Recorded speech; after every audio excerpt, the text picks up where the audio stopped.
السلام علیکم و رحمت الله. دوستان عزیز، گاه در زندگی بین کارها در حیرت میمونید، دو دیله میشوید. آیا کنم یا نکنم، اینش رو اجرا کنم یا اینش رو اجرا کنم. یا وقت بعضی جوانها فلانی دختر رو نکاح کنم، ازدواج کنم یا نکنم. یا همچنین دخترها باشد فلانی به خواستگاری آمده ایستاده است، آیا ازدواج کنم، راضی شوم یا نشوم.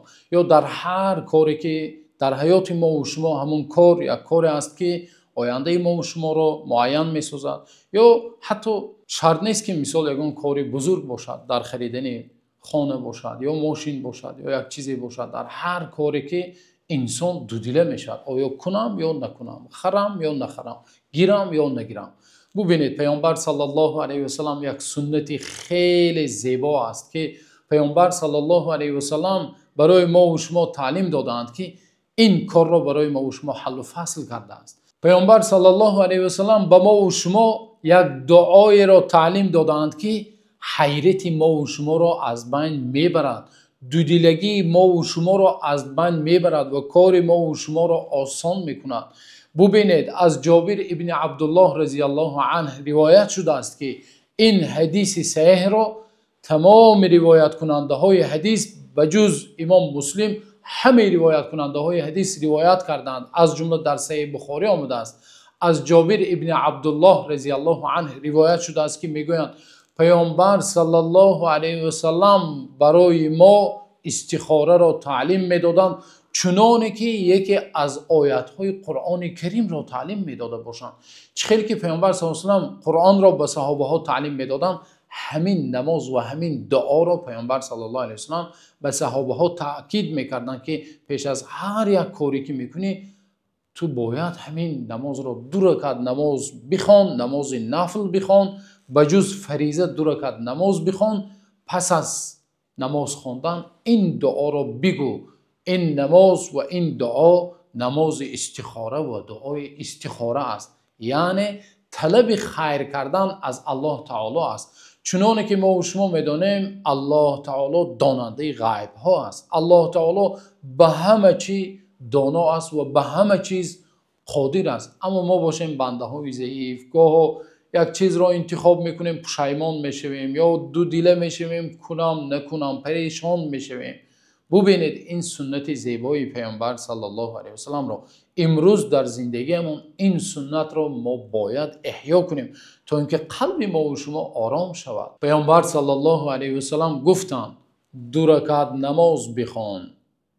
بعضی از اهل علم گفتند که در رکعت اول بعد از خواندن سوره فاتحه سوره قل یا ایها الکافرون را ضم سوره میکنه و در رکعت دوم بعد از خواندن سوره فاتحه سوره اخلاص را ضم سوره میکنه.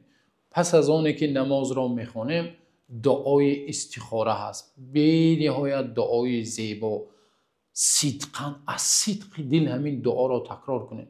در روی اکران میبراید و من همین دعا را برای شما تعلیم میدهم. ببینید اللهم إني أستخيرك بعلمك وأستقدرك بقدرتك وأسألك من فضلك العظيم فإنك تقدر ولا أقدر وتعلم ولا أعلم وأنت علام الغيوب.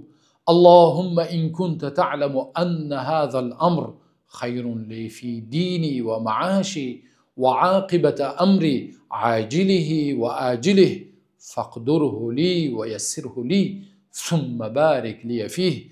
وإن كنت تعلم أن هذا الأمر شر لي في ديني ومعاشي وعاقبة أمري عاجله وآجله فاصرفه عني واصرفني عنه واقدر لي الخير حيث كان ثم أرضني به. این دعای بهترین و این دعای زیبا رو مختصرا برایتان میگویم که بنده وقتی 2 رکعت نماز میگذارد سپس با این دعا میکند. ترجمهش چنین است، میگوید پروردگارا تو داننده غیب ها هستی، با علم تو من طلب خیر میکنم، از تو من در حیرت ماندم، طلب خیر میکنم.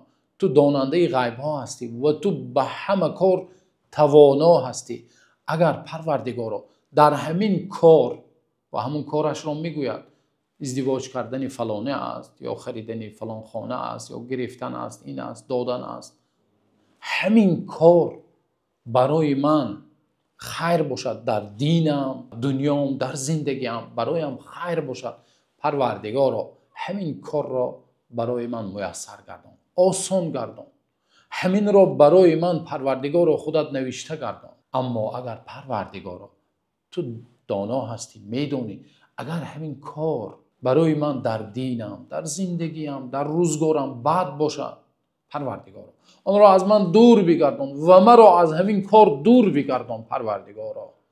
سپس برای من بهترینش را خودت نصیب گردان پروردگارا و سپس قلب مرا آرام بگردان. ثم ارضنی به، پروردگارا راضی کن، خوشنود بگردان مرا. ببینید چقدر دعای زیبا و این سنت پیامبر صلی الله علیه و سلم را در زندگیمون احیا کنیم و پیش از هر یک کار مهم. امروز فلانی میگوید من با فلانی ازدواج کردم پشیمان شدم، فلان کار را کردم پشیمان شدم، ای کاش من این کار را نمیکردم، ای کاش من فلان کار را نمیکردم.